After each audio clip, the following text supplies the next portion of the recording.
You're watching Eyewitness Newsmakers.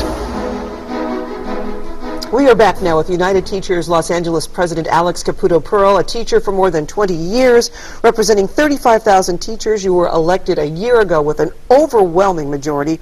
What mandate, most of all, Mr. Caputo-Pearl, did you take away with that?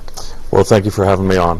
What we took away was that we needed to fight for the Schools L.A. students deserve, and so what we did over the course of the last year was build a contract campaign that was about issues of salaries and benefits, but also about issues of containing class size, lowering class size, getting counselor ratios into the contract for the first time, and we were able to win a good contract around that. So we're very happy that we were able to do that over the last year. It must have been helpful that there was more money forthcoming from the state of California to help with this?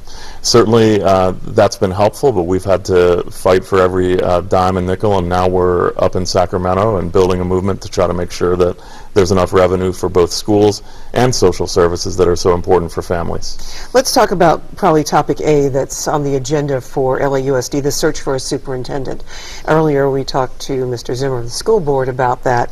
But for UTLA, there are three major points that you are most interested in that search.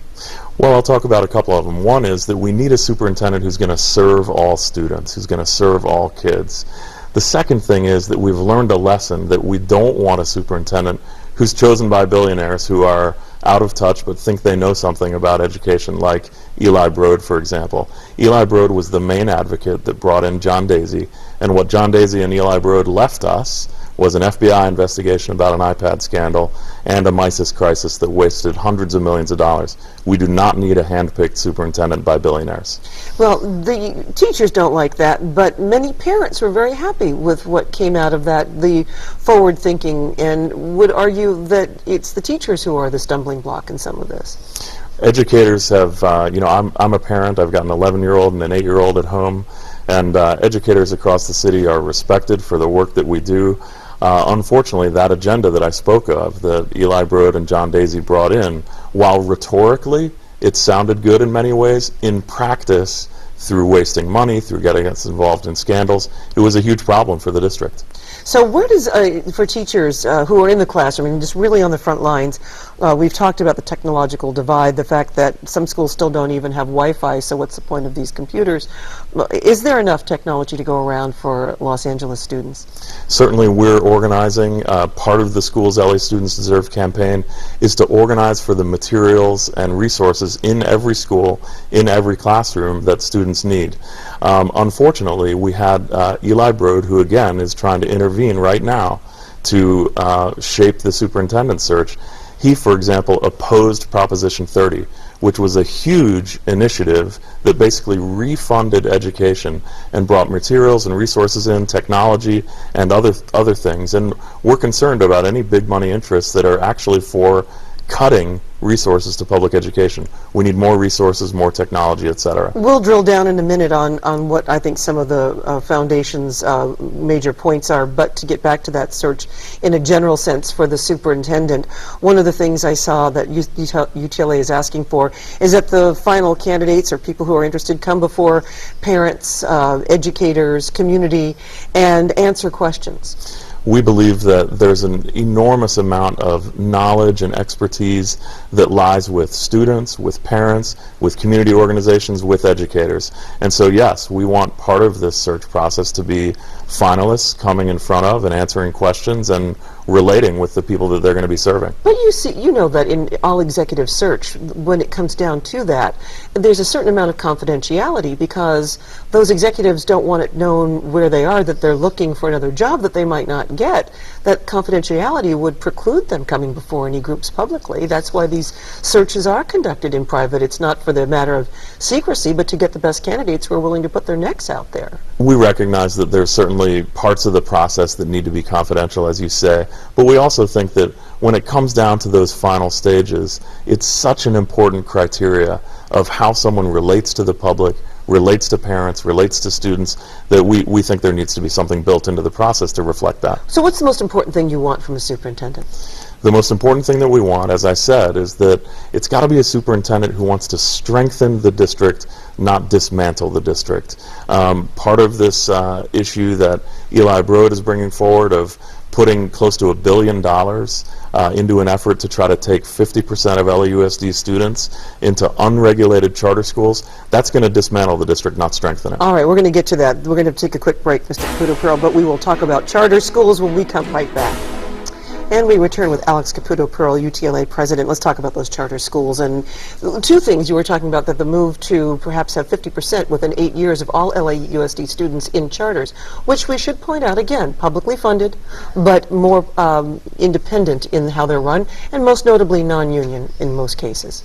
And so if they could all become union, would teachers be more in support of charters?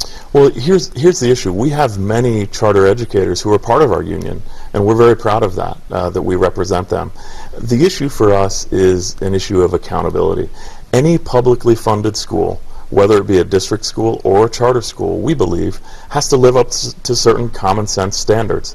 Equity and access for all students, transparent ways for parents to be involved, financial transparency, and in an unregulated environment, many charter schools don't live up to those, and it has hurt students. So, for example, after Hurricane Katrina, one of the things that Eli Broad did is he funded an effort to charterize the New Orleans district. And we've seen dramatic equity and access issues for students. Many special education students left behind. We can't have that kind of environment. We've got to serve all students. There's a grassroots measure afoot that would get a ballot initiative next year saying that charters cherry-pick students, falsify records, commit enrollment fraud, and bust up unions and segregate schools. Would you be in favor of such a measure?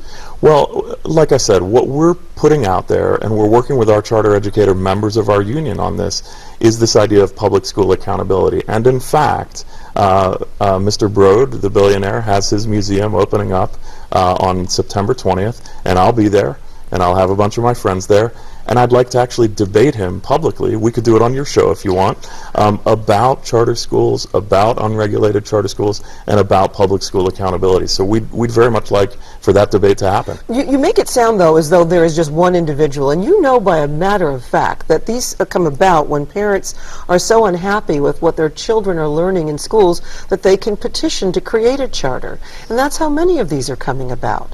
And at the demand of parents who believe that their children's education is less than it ought to be in public schools. And there's no question that we have to be driving in the union and in the district, driving for a quality education for all students in district schools, in whatever school that they're in. There's no question about that. And that's part of what the Schools LA Students Deserve campaign is about. The fact is that less and less of the charter schools these days, the unregulated large chains, less and less of them come out of a parent grassroots effort, and more of them are a top-down effort to try to actually dismantle the system. They voluntarily take their children there with the belief they're going to get a better education. And we're engaged with, like I said, I'm a parent of an 11-year-old and an 8-year-old who go to LAUSD schools, and we want to engage those parents. We want to talk to those parents about how we serve all students. All right, we need to move on to just a couple of quick topics. Common Core test results expected to be released next week by the state. It's expected LAUSD grades 3 and 11's assessments are going to be low. Why? Well, it's not unusual when you move from one testing regime to another. It takes a while for the system and the students to get used to that test. So I'm not surprised by that. And of course, we as a union are going to support our members to do the best work they can in the classroom. So we're going to do professional developments and so on around the Common Core. We do have some concerns about the Common Core, and one of them is that it drives a very standardized testing focused agenda that actually takes away time from very critical things in a well-rounded curriculum like arts, like physical education, etc. Those are some of our concerns. And so when teacher evaluations, as it always comes up, could be tied to testing, what's the current position of UTLA? Well, the research, I mean, it's not really a UTLA position. The research says that it doesn't work. It's just tying teacher evaluation to test scores is just way too variable and not scientific. What we support, of course, is an evaluation system and a support and development system, but we want it based on research. Mentor teachers work, quality professional development works, more quality professional development works, trained administrators who know how to give feedback on evaluations. Those are the things that research shows work and that we support. All right, Alex Caputo-Pearl, we are running out of time, but I would say that could we conclude with whoever we've spoken about here, however they may agree or disagree, that the best interests of the students is always in everyone's heart?